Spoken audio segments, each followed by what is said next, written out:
Good evening, everyone, and welcome back to Empty Cloud Monastery for another live stream with Bhante Sumitta. So welcome to everyone that's joining in this evening. And as usual, we'll be having a Dhamma talk, and it is the 5 hindrances, pañca-nīvaraṇa.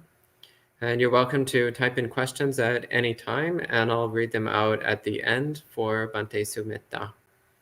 So please give him your full attention, and if you have any questions, go ahead and type them in whenever you wish to. Okay, so please go ahead.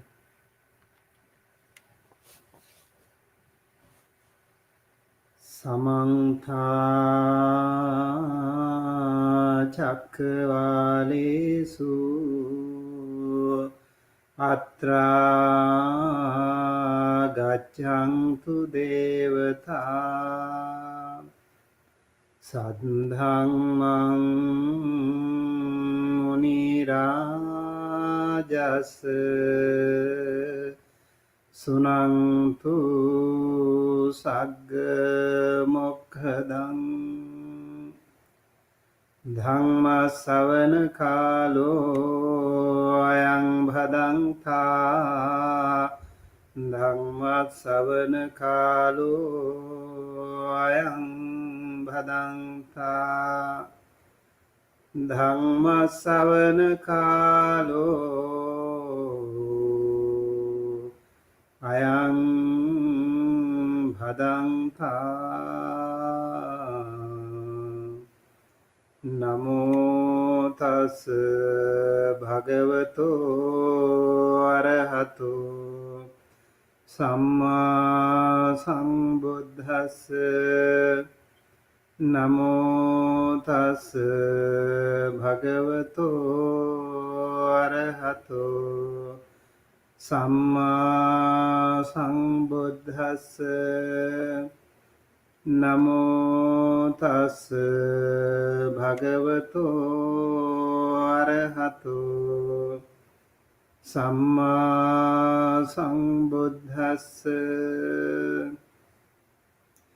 Panchimani bhikkhave nivaranani katamani pañca Kāmacchanda nīvaraṇaṃ vyapada nīvaraṇaṃ thena middha nīvaraṇaṃ uddhacca kukkucca nīvaraṇaṃ vicikicchā nīvaraṇaṃ imāni pañco bhikkhave pañca nīvaraṇāni.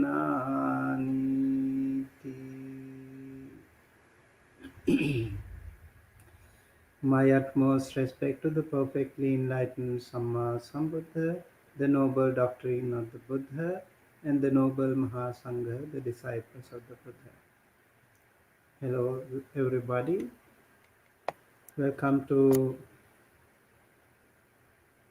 today's Dhamma talk on pañca-nīvaraṇa, or 5 hindrances. And I think this is a very popular talk. Many people know about this, about the hindrances. And all of us are just next door to the path of Nibbana. And the wall between us and the Nibbana could be just this topic, the pañca-nīvaraṇa, the 5 hindrances. So it's very, very helpful, I think, if we learn a little bit more and make some effort to get rid of this 5 nivaranas.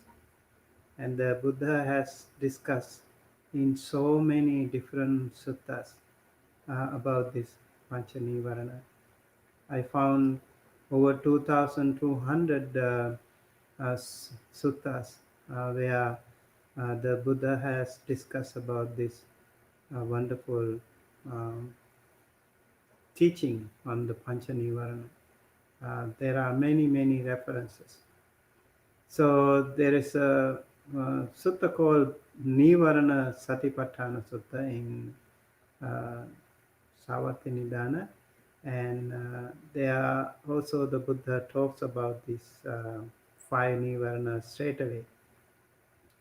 So we all know Kamachanda Nivarana, the sensual desire, it's a hindrance.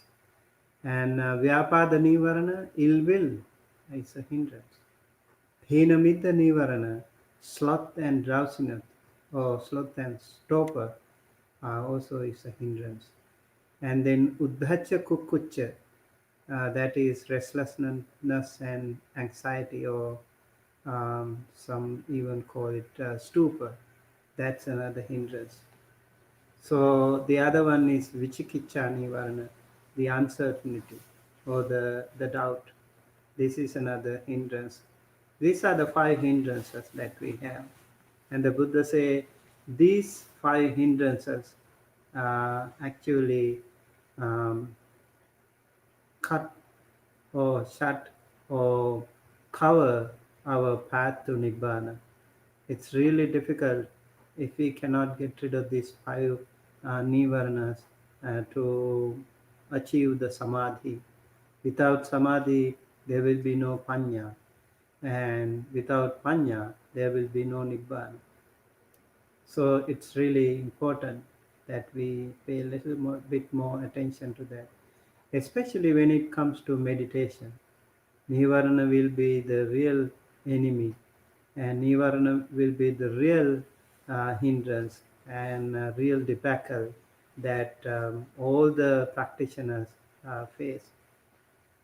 Whether it comes to the emotional side, uh, the mind wandering about so many sensual desires or so many things, or else ill will, or then again when you are calm with body and mind, or maybe with your um, tiredness or whatever, sloth and drowsiness also can come. And then again the restlessness and anxiety and the doubt, these are all really making us uh, difficult to practice, to concentrate, to go to samadhi. The Buddha said in Nivarana Sutta, Ida bhikkhave kāye kāyanupassī viharati ātāpi sampajāno satimā vinayya loke abhijjā domanasang. So Buddha says there are four ways that we can develop, we should develop to the four frames of reference. If we want to abandon these five hindrances, one should develop the four frames of reference, and that is the four foundations of mindfulness. Kaya anupassī viharati. So there is the case where a monk remains focused on the body in and of itself. Very, very important three requirements are there here: Atapi, Sampajano, and Satima. One has to be, Atapi means ardent. One has to be really diligent. And one who is working hard, making effort, determined, and also making some kind of a progress. That diligent, ardent nature can be a very powerful, very strong requirement, a qualification, if one wants to focus on this contemplation on body. And the other one is alert, sampajano. So you have to be really mindful, you have to be really alert with whatever happened. And then satima, mindful. So ardent, alert, and mindful, atapi, sampajano, and satima. And when you have those three qualities, then putting aside greed and distress with reference to the world, that means loke abhijja domanasang, you have to get rid of these two, greed and hatred, about the world, and then you can focus on the body and of itself. So kaya anupassi will be practiced that way. Same thing with the Vedana anupassi. Um, um, he remains focused on feelings in and of themselves, ardent, alert, and mindful. And then again with the Chitta Anupassi, he remains focused on mind in and of itself, ardent, alert, and mindfulness. Dhammanupassi Viharati, mental qualities in and of themselves, ardent, alert, and mindfulness. So, to abandon the five hindrances, the Buddha says one should develop these four um, anupasanas, kaya anupasana, vedana anupasana, chitta anupasana, and dhamma anupasana. So it's a really, really important practice. And then there are quite a few number of ways how we can get rid of these, and I think it will be also very useful to talk about a little bit more about our practical side also. And if someone wants to achieve any goal in life, also you need to work something. You need to have um, some qualifications. You need to work hard. You need to be diligent. You need to be mindful. Also, really, you have to motivate yourself. Continuous progress should be there if you want to make some effort in different fields of your life. Let's say you want to become a doctor, you want to become an engineer.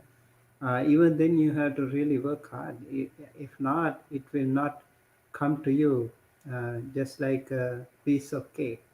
So those people who really work hard can achieve their goals, and those people who really meditate, they also can achieve their goals. There's nothing impossible. Even today, if someone wants to achieve arahanthood, or if someone wants to achieve sotapanna, if someone wants to achieve jhana, it is pretty much possible. It is still possible. And maybe if we know more about the hindrances or more about the nivaranas, that will also be really helpful. The Buddha said in another sutta called Nivarana Sutta, in Anguttara Nikāya, the Buddha said these five hindrances are like makers of blindness. They cause lack of vision and causing lack of knowledge, and they are also detrimental to our wisdom and tending to vexation and leading away from Nibbana. So these five hindrances, uh, the hindrance of sensual desire, ill will, sloth and torpor, and also um, restlessness and remorse, and the doubt. These five hindrances can be really dangerous in that way, because it really um, uh, keeps a big wall between us and the Nibbana. The Buddha say here, blinders and lack of vision, lack of knowledge, and detrimental to wisdom, and tending to vexation, and lead us away from the Nibbana. If you want to, let's say you want to meditate, okay, today it's raining here, so you feel like, oh, it's raining, maybe we take a nap. Today we don't need to meditate. Then that's another nivarana, that's another hindrance. And let's say if it is raining, if it is a warm sunny day, then we also feel, oh, it's too hot, too sunny, we don't want to meditate today. And if you are feeling too hungry, or if you feel too cold, if you like come from another, maybe after Pindapata, you feel tired, you think, okay, maybe I'll take a rest. So that way we really want to, it's we really want to make an extra effort if you want to meditate, if you want to get rid of this nivarana, hindrances. I remember, I think last week uh, we had a 5 day intense meditation with Bhante Sudaso. It was really interesting. Then after the meditation, Bhante Sudaso said, "Okay, I thought now after evening chanting, we are free." And he said, "Okay, in 5 minutes we meet in the parking lot." And then I was okay. I even didn't wear the slippers. I went, and he said, "Bante, you have to wear the slippers because we are going to walk." And we walked. I thought just maybe 5 minutes, 10 minutes, but he was walking for more than half an hour. It was really good walking though. And then we came back, and then he said, "Okay, take a 5 minutes break. We meditate again." I was really thinking, wow, this is really cool, because every time we come from Pindapata or walk, we feel like taking a rest. But this was a really good practice, and I felt after that walking, we were almost sweating, and our heart was pumping. And I felt that meditation was really, really, really different and very good. And every day we were practicing, we were walking, and after that I was more energized. I felt really good, and wish to have some more practices like that. Maybe once a month would be a great idea, I think. Yes, thank you, Bante Sundaso, for initiating that program. I really enjoyed that actually. So the Buddha said, if you want to um, practice, like how to get rid of these five hindrances, in this the Buddha said in Nivarana Sutta, and he said 7 factors of enlightenment.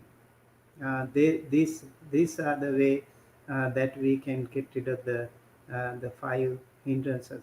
And in the previous sutta, the Buddha said, um, for for foundations of mindfulness, kaya anupassana, vedana anupassana, chitta anupassana, dhamma anupassana, they are very helpful to get rid of the five hindrances. And in this case, the Buddha said 7 factors of enlightenment can again, these are sati, dhamma, vichaya, virya, piti, passaddhi, samadhi, upekka.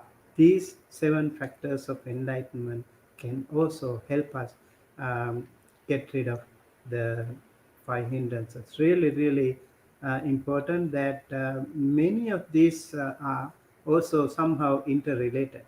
We can see that sensuous desire, for example, there is a Bhante Jnana Tiloka. He gives I think Jnana Ponika. He gives a good examples from the Buddha's teaching in Anguttara Nikāya. He points out sensuous desire is compared with water mixed with manifold colors. So sensuous desire is water mixed with manifold colors, and then that is kamachanda. Vyapada, that is ill will, is compared to boiling water. And sloth and torpor, that is thina middha, is compared to water covered by moss. And then restlessness and scruples, that is uddhacha kukucha, is compared to agitated water whipped by the wind. And skeptical doubt or vichikicha is again compared to turbid and muddy water. Everything is about the water. I remember I was watching a cartoon movie on life of the Buddha, and in that there is a scene where the Bodhisattva he is practicing penances, um, like what you call dukkha kriya. Dukkara Kiriya or penance, 6 years penances he was practicing deep, intense meditation he was practicing. And then he actually was very weak in his body. And one time he was stepping on the water, and then he found before stepping the water was very clean and clear. And then when he stepped into the water, and the water completely became murky and muddy, and then he couldn't see himself. And that was another way that he found, um, the because he was always meditating. Everything, every moment of his life was a meditation for him. And that particular moment he felt there is something in it.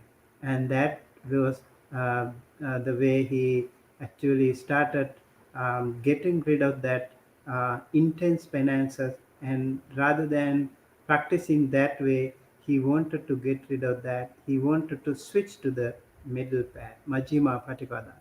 And that I when I was reading this sutta, I felt it would have been uh, very nice, like the water is compared to, why the water is compared to the five hindrances here. Very beautifully done here too. And then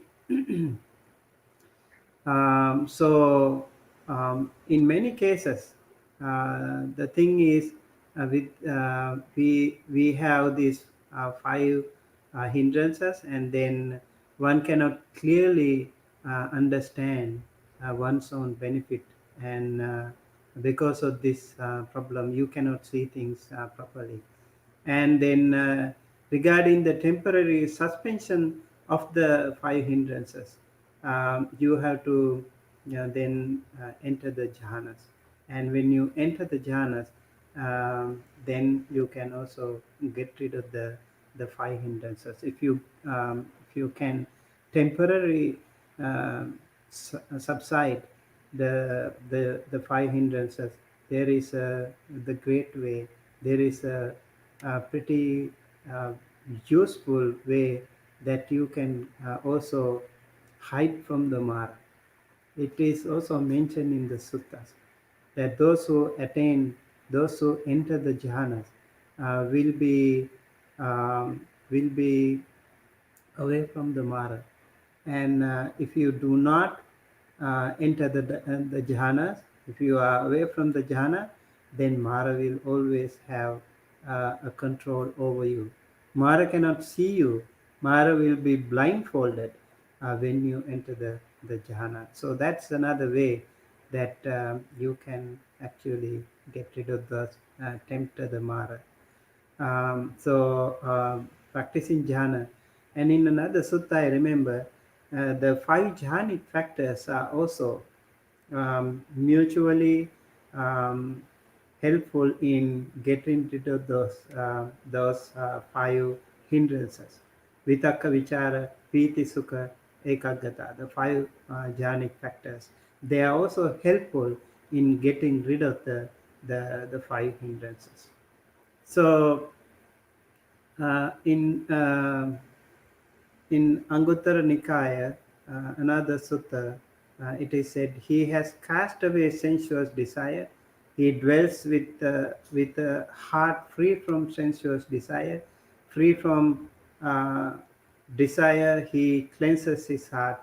That is after entering his um, first jhana. And then he cast away his ill will. He dwells with a heart free from ill will, cherishing love and compassion towards all living beings. He cleanses his heart from ill will. So if you have this sensuous pleasure or sensuous desire, you have to practice this uh, heart free from sensuous desire, and then you can cleanse your heart. And if you have ill will, then you have to cherish loving kindness, compassion towards all living beings. That way you can cleanse your heart from ill will. And then if you have sloth and torpor, that's again a very difficult thing. And then what you can do, the Buddha has mentioned many examples how to get rid of that. And in this particular sutta, the Buddha says, loving the light with a watchful mind, with clear consciousness, then he can cleanse his mind from sloth and torpor, thina middha. So bodily and mentally lethargy, tediousness or tiredness or laziness. So to get rid of that, it's very important that we do something like that, something to do with energizing the mind, or awakening the mind is important. Something to think, maybe like Dhatu Manasikara, for example, you think of, you investigate the elements. So elements meditation can also be very helpful to get rid of the sloth and torpor thing. And I also watching Bhante Sudaso's talk on dhyana. I observed you. We were saying not running away from the pain, but you better focus on the pain. That will also be. I think when you have sloth and torpor, if you have pain, sloth and torpor will also um, be not there because it is more painful. So having pain can also be very good way. Actually, you can use it as a um, good meditation object. And restlessness and scrupulous, again, when you have that, you have to dwell with the mind undisturbed and with your heart full of peace, and then you can cleanse your mind from restlessness and scrupulous. Remember, in the Sangyojana, so the uh, 10 fetters, the Buddha says, um, just before the last Sangyojana or the last fetter, that is the avijja. Just before that is vichikicha, right? So vichikicha can only be abandoned uh, when you become arahanta. Until then, we will have it. So over here in the pañca-nīvaraṇa or five hindrances, we do have that. Someone has to cast away this skeptical doubt, dwelling free from doubt, full of confidence in the good, then he can cleanse his heart from doubt. And in jhanic mode, you actually temporarily suppress the five hindrances, not forever. So the last one, because you are doubtful, because you are still not very clear comprehension is not there until you attain the arahanthood. Avidya will still be there, right? So this vichikicha is just next to avidya. Ruparagam, Uddhacha, the restlessness. The Uddhacha is just next to Avijja. So that will be very important thing for us to remember, because when we have restlessness, we can't meditate. We cannot, when we cannot meditate, then we cannot go to samadhi. When we cannot go to samadhi, then we cannot have panya, so wisdom. No wisdom means no nibbana. So restlessness can again be a real debacle, real hindrance for all of us. So this fifth hindrance is a really powerful one out of all of them.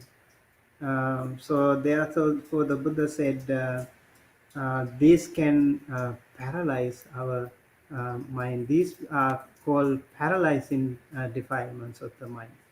These five hindrances are paralyzing. Then if we can get rid of these things, if we make some effort, we can go to absorption or jhana.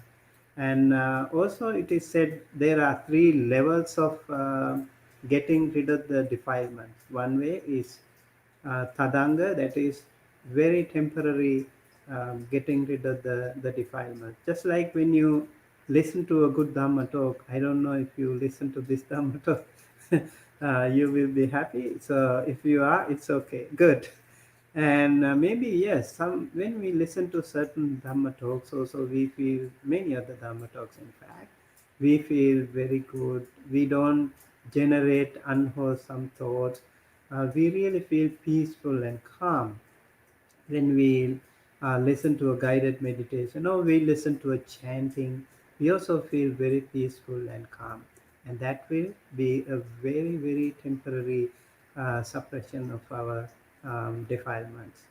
And also, when you practice dana, when you practice sila, when you practice bhavana, this meditation, simple meditation, can also temporarily, very, very temporarily, we can suppress the unwholesome thoughts. But when you are into the jhanas, we can suppress these things, these defilements in a much more profound way. Uh, that is called Vikambana Pahana. So abandoning to a greater extent, but it is still not completely done. Only when you attain Sotapanna, Sakadagami, Anagami, Arahanta, you can get rid of these defilements once and for all, and never ever they will come back to us when you are into some of these Sotapanna, Sakadagami, Anagami, and Arahanthood. These are the path of enlightenment, stages of sainthood. And when you are into the Sotapanna stage, all the apayagaminya defilement, kilesa, they say, all the hell-bound kilesas will completely be gone.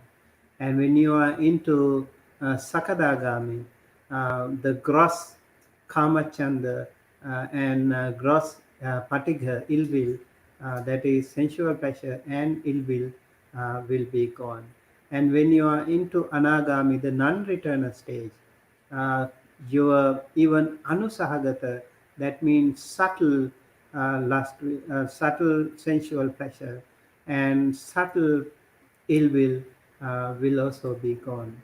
When you are into Arahanthood, all the defilements, once and for all, completely overall, deep rooted defilements, everything will be completely eradicated, completely eliminated, completely abandoned. So until then, all these things will be there somehow or the other. Then we have to really be we have to really make some more effort to come back to get rid of these, overcome these um, defilements. And I would like to give you an example from the from another sutta, that is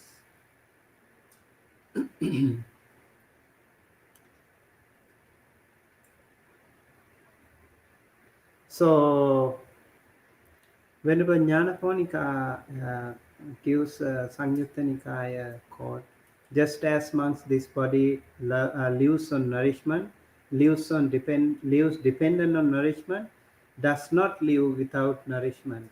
In the same way, monks, the five hindrances live on nourishment, depend on nourishment, do not live without nourishment. So these five hindrances also need some food. We give the food to them, and that is the nourishment of sensual desire.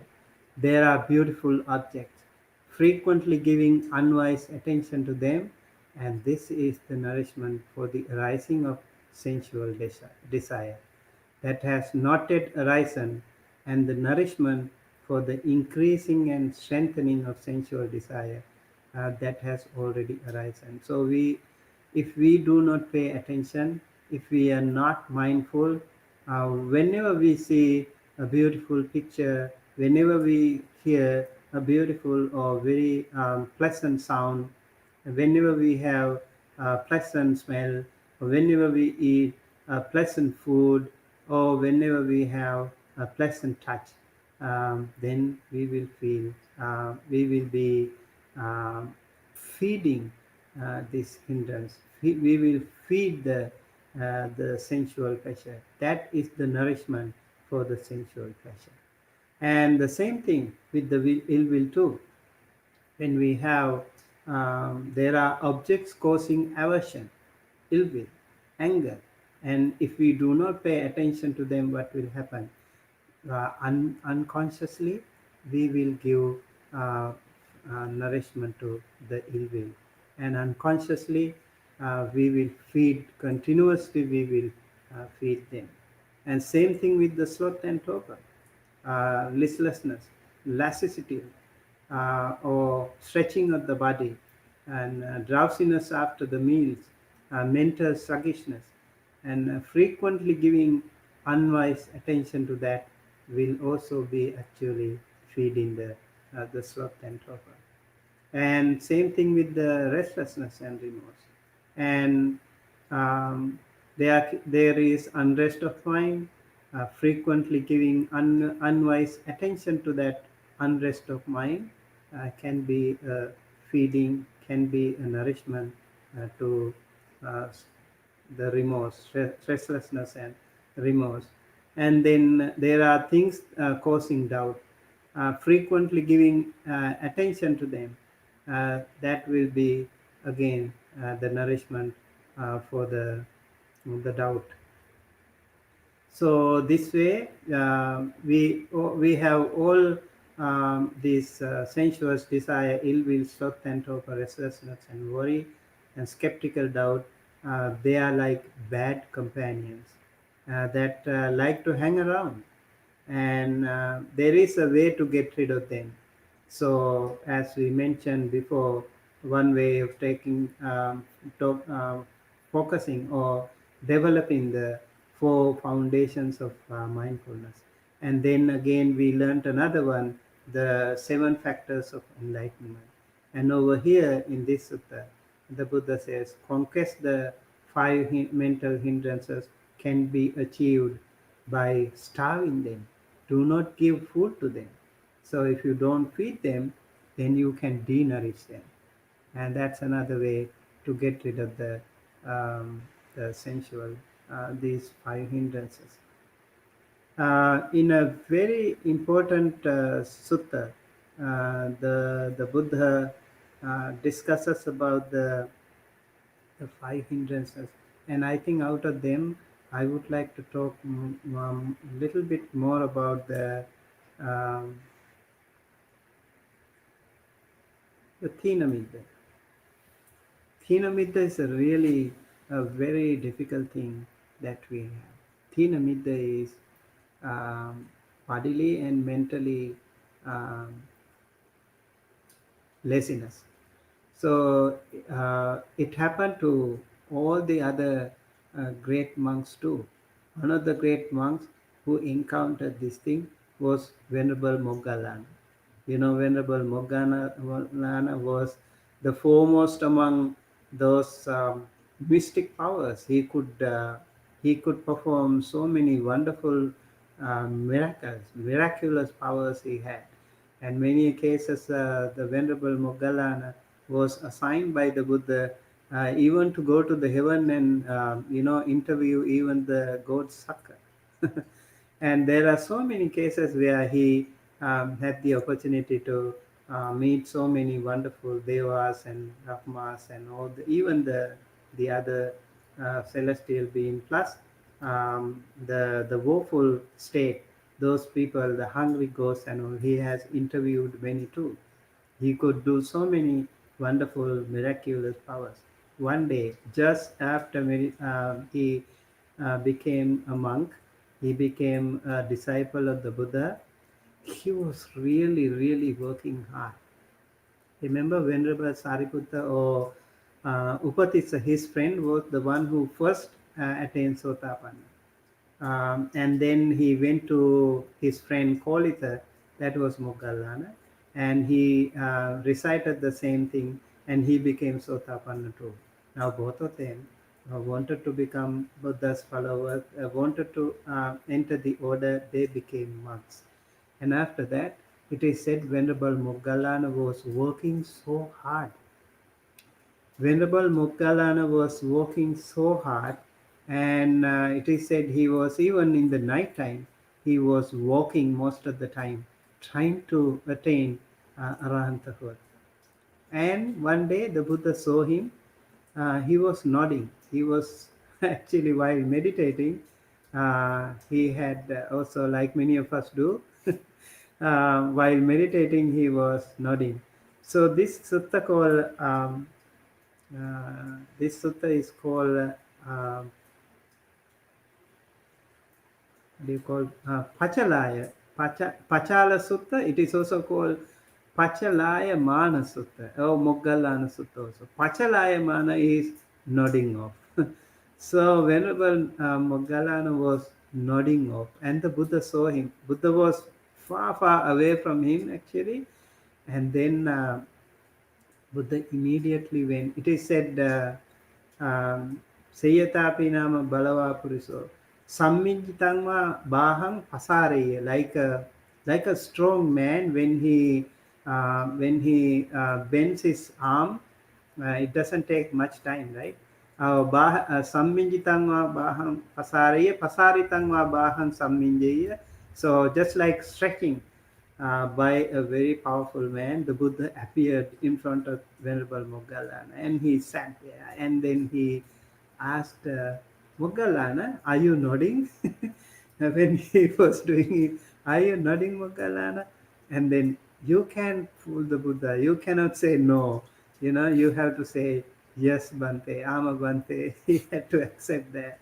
And then the Buddha said, he gave a beautiful list of tricks, some very, very important practical ways to get rid of his sloth and torpor. In that case, Venerable Moggallana, when you perceive that drowsiness is descending upon, you should make a mental note of that perception. Frequently make that perception. It is possible that when you do so, that drowsiness would go away. So number one is noting. Noting, mental note of that perception will be helpful. When you feel sleepy, maybe it works, maybe it will not. And then the Buddha says, if Moggallana, that drowsiness still would not go away, then Moggallana, you should think about, ponder over, mentally attend to a teaching that you have learned, that you have mastered. It is possible that when you do so, that drowsiness would go away. So one thing is to take note um, of that perception, and then if that doesn't work, reflection will be another way. So when you do the reflection of some teaching that you have learned, maybe some of the teachings that you have recently learned, some of the suttas that you have recently read, you can reflect on that. That will also be able to make your mind awake. So that's another way. And if Moggallana, that drowsiness still would not go away, still it doesn't work. You still feel like, yeah, the head is so heavy, you can't really keep it straight, and it keeps nodding off. And then the Buddha said, another beautiful way, you should recite in detail a teaching that you have learned. So you can meditate while actually literally reciting some of the suttas, maybe Karaniya method sutta, or anything, any Dhatu Manasikara, or anything that you have learned, you can recite, and you can just like I like guided meditation. Sometimes guided meditation can also maybe keep yourself awake. So just like you are leading a guided meditation, you guide yourself. You read it loud, and that way recitation also will be a good way. Another one, you can go to a massage parlor. Actually, the Buddha said, You can do a massage, spiritual massage. What you can do is you should rub both your ears in a circular manner with your palms. That's again another. Also, your limbs you can massage. That way, you can also get rid of the drowsiness. So normally what we do, like when we meditate, if you sleep, go ahead and sleep. That's nothing else, right? You don't want to make any extra effort. I feel so sleepy, I don't want to meditate. Go ahead and sleep. That's what we mostly do. But Buddha said, do not do that. Try not to sleep. Try to work against that. And noting, reflection, recitation, and even massage. Try to keep yourself awake, because this life is so precious. This life is so uncertain. We never know. So this very very moment may be important for us. And then let's say still does not work. I feel slow, sleepy, and my eyes are drooping. So what you can do? The Buddha said, look around. If Moggallana, that drowsiness still would not go away, then you should rise. Wash your eyes with some water. You can even rise and go mindfully. You go and wash your face with some cool water, and look around yourself at the surrounding, and look up at the stars and constellations. Maybe that way you can also wake up yourself, and then go ahead and meditate again. No sleep. And yeah, it might work, because when you wash your face, wash your limbs, then it might work. And also look at the sky, look at the stars. Still can you can. And then again, it might not work. I know, like when some people drive, it can happen too, right? You keep driving and you feel nodding, and then it can be very dangerous too. And then some people stop, and then they drink a coffee, or they maybe even wash their face, or um, try not to sleep. If you sleep, you know what will happen. So you have to also reach the destination, just like a driver that is trying very hard to reach the destination without meeting accident. You also have to meditate just like that. Try to keep yourself awake, and use many methods in that way. I think many drivers also can know these things. And then again, this one, if that doesn't work still, the drowsiness still would not go away, then the Buddha said, perception of light. This is a very important practice, what we call aloka sanya or diva sanya, perception of light. You determine the perception of daylight. Now you are in the middle of the night, actually practicing in the middle of the night, and now you feel sleepy. So diva sanya means you imagine that there is daylight, and just as a day, so is night. Just as a night, so is day. Thus, through a mind that is open and unhindered, you should cultivate a mind of bright light. So you have to project yourself a bright light, a shining light just in front of you, to keep yourself um, away from sleep. And let's say still it is not working, just for a while only, and then again you want to sleep, and you feel sleepy, and then the Buddha prescribed a beautiful meditation technique called walking meditation. Mindfully you stand and go away, and then start walking, and mindfully walk, and that will also help you.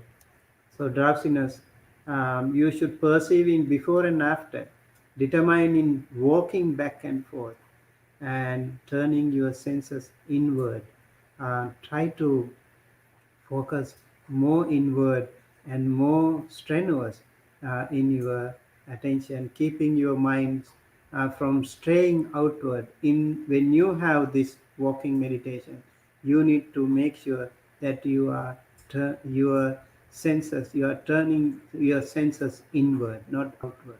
That way you can also wake up yourself. And the last one, still if doesn't work, the Buddha said, then mindful and fully aware, you should lie down, lion-like on your right side. This is called Siha.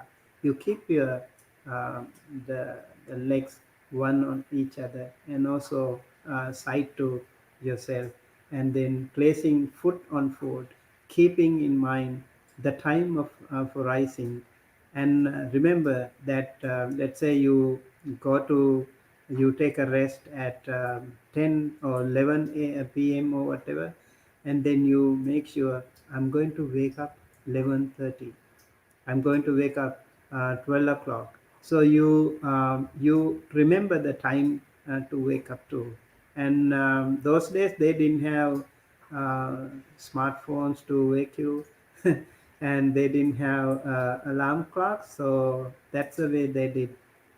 They just determine themselves. I'm going to wake up in this at this particular time, and so those practitioners would do like that. And then so when you wake up at after 1 hour, maybe half an hour, whatever you determine, and then you have to rise quickly. You have to jump out of the bed right away. Do not stay there. Okay, okay, maybe I will stay here a little bit more time. I will dwell without indulging in the pleasure of sleep. It is so comfortable. Oh, I want to sleep a little bit more. You should not do like that. You have to get out of the bed right away. And also some people like to maybe a little bit more. You want to stay there, and you might fall asleep again. So it is very important that you get out of the bed that way too. So these are the 9 techniques that the Buddha mentioned here in this wonderful sutta called Pachala Sutta or Pachalaya Mana Sutta. Also it is called Moggallana Sutta. I think it is very helpful to all of us to get rid of this Tina Middha. And in the Vitakka Santana Sutta also, actually Buddha gives 5 methods to still the mind when it is reading of distracting thoughts. Um, I remember last time Venerable Ajahn Kovilo, he said the word slide. Remember he said slide. The 5 methods like substitution, lulling, and ignoring, and then danger, and then elimination. These are the 5 methods that you can use in according to Vitakka Santana Sutta. So applying a different meditation sign, thought displacement, and examining the dangers of the distracting thought, that is called aversion therapy. Very, very interesting. And disregarding the distracting thought, that is called sublimation. And identifying the causes of the distraction, that is thought analysis. That's also really important. And then sheer willpower, like it is said, you push your tongue towards the upper palate, and then you determine yourself, I'm not going to allow this ill will to happen, or this defilement to happen. I make a strong effort not allow that to happen. So that way, so there are different techniques in this sutta. So very interesting actually. um, Regarding the aversion therapy, the sublimation, in Majjhima Nikāya, Papancha Sudani Majjhima Nikāya commentary also gives some beautiful techniques. Occupy ourselves with something else. And so when you meditate, let's say you suddenly got um, uh, anger. You are maybe you are practicing loving kindness meditation, but suddenly what happened? You think of the unfriendly beings and then you get angry. You cannot meditate anymore. So it's really difficult, right? So occupy ourselves with something else would be uh, one technique, and then recite some work explaining a doctrine. Again, I think we learned it before too, and then read the dharma text or puja book will also be very helpful. Sometimes chanting really helpful. When you listen to the chanting, you feel so peaceful and calm and happy. So chanting or reading dharma books will be very helpful, and examine the parts of an object from his bag, like fire sticks, upper stick, lower stick, whatever you have in your bag, you examine them, and that way also you can get rid of this. So the monks have not don't have so many things in their toolbox. They have very few things like the bowl and the needle and the water filter and little bit of robe and these things. So you think of them, you take one by one and then maybe examine the parts of these things, and that way you also can try to temporarily distract yourself from the wrong intention, wrong defilements. And then the other one is carefully and reflexively examine his requisites. This is the all, this is a pair of scissors, this is the nail cutter, this is the needle, like that. So you can also do that, as we mentioned before. And then last one is darn the worn out parts of the robe. So when you do these things, you are occupying with something, and you are not allowing those wrong things or defilements to actually embarrass you, harass you. So if you have anger, ill will, one of the best ways to get rid of that is as Aghata Pativinaya Sutta mentioned in Anguttara Nikāya, by cultivating the Brahma Viharas, cultivating loving kindness and cultivating compassion, cultivating equanimity, and simply disregarding the person. So that way you can also uh, practice, you can also get rid of the ill will, anger. So these are some of the ways that we can work on our um, pañca-nīvaraṇa, five hindrances. And yes, so practicing five hindrances, practicing against the five hindrances will be a very important way to get rid of that and come closer to the nibbana, and practicing towards the jhana um, will be a really good way to see the nibbana one step closer to the nibbana, sotapanna, sakadagami, anagami, arahantahod, and that will be our final goals.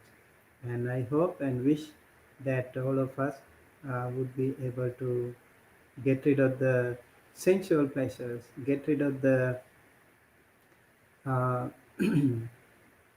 ill will, and get rid of the sloth and torpor, thinamidda, sloth and torpor, and then also um, uddhacha, kukucha, restlessness and remorse, and then vichikicha, the doubt. So if we have these things, we can go to the nibbana. Our nibbanic path will be completely covered by these five hindrances. So thinking of the enormous power of these five hindrances, we have to practice.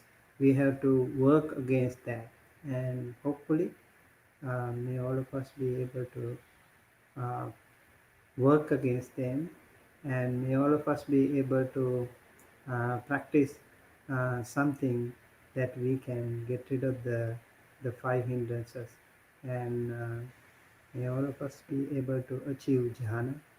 May all of us be able to achieve Sotapanna, Sakadagami, and Anagami, Arahanthood as soon as possible. Sadhu, sadhu, sadhu.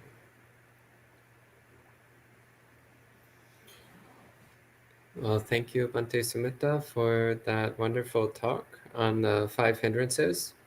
And at this time, if anyone has any questions or comments, you're welcome to type them in, and I'll read them out for Bhante Sumitta to answer.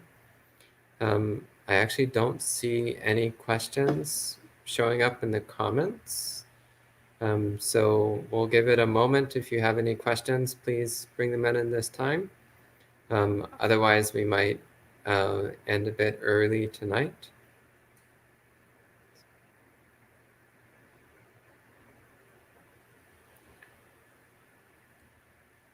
Yeah, I'm not seeing any questions. So Yes. maybe that might be Okay. it for tonight, and we can do the sharing of merit. Okay. Yeah.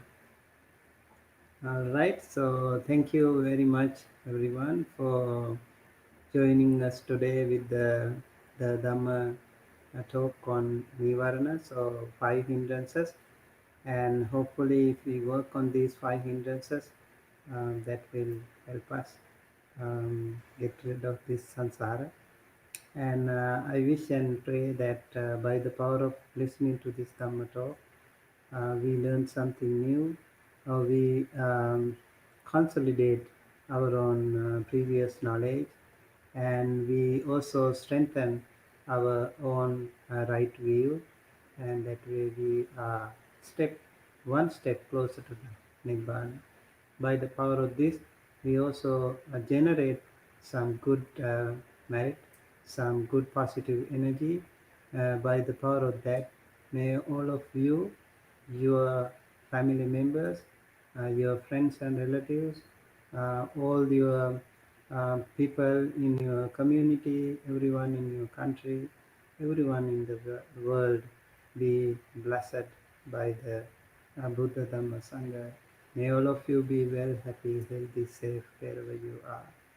By the power of this merit that we have accrued today and before, may all of your departed ones also be well, happy, healthy by sharing this merit.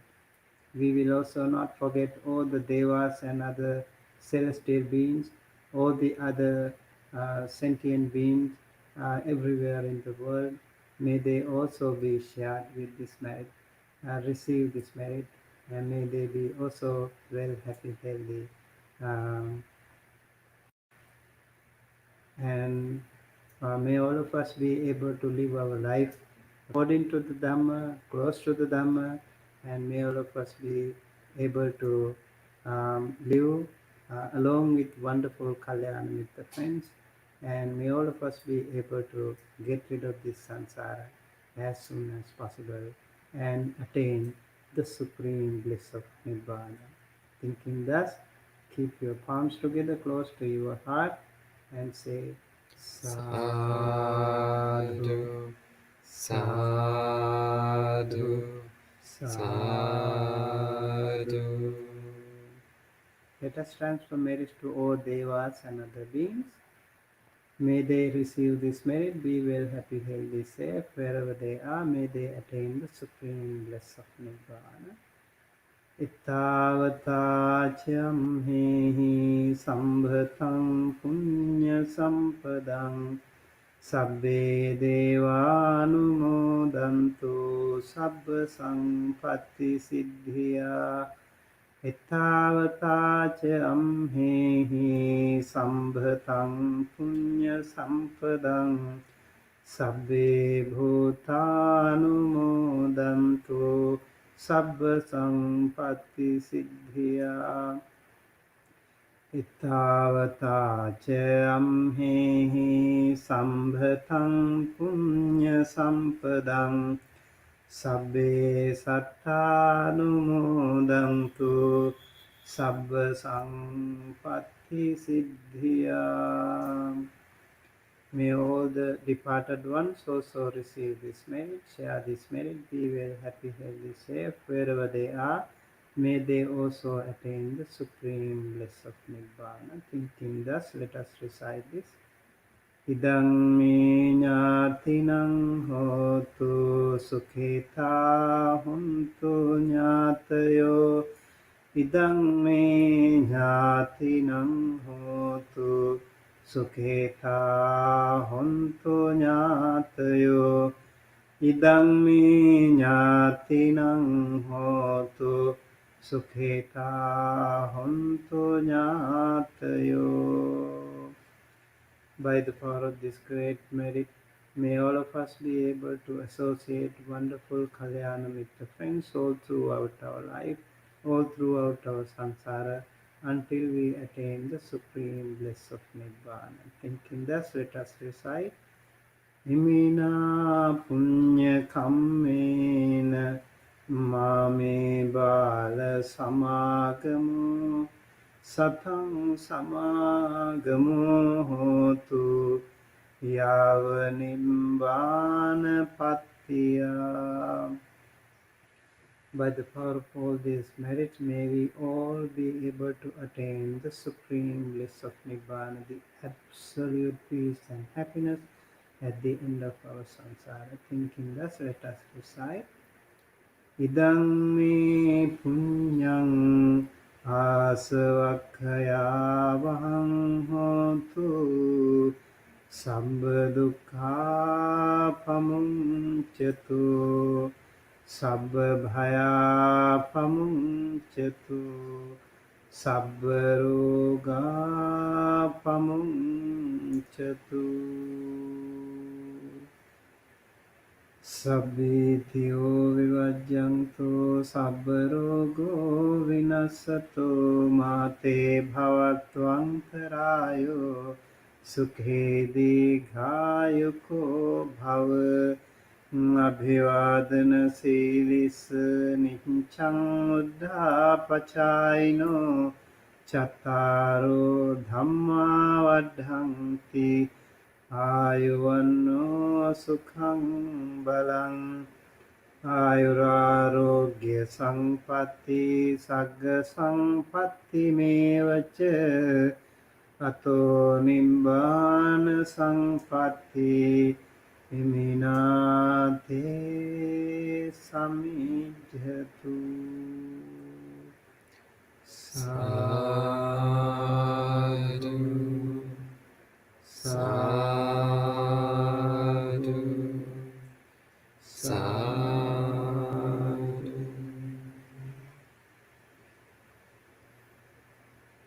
Okay, well, thank you, Bhante Sumitta. And for everyone watching, please continue joining in. So Wednesday, Thursday, and Friday in the mornings at 8 a.m. and evenings at 7:30 p.m. And also special programs on the weekends. So hope to see you all again soon, and please continue your practice.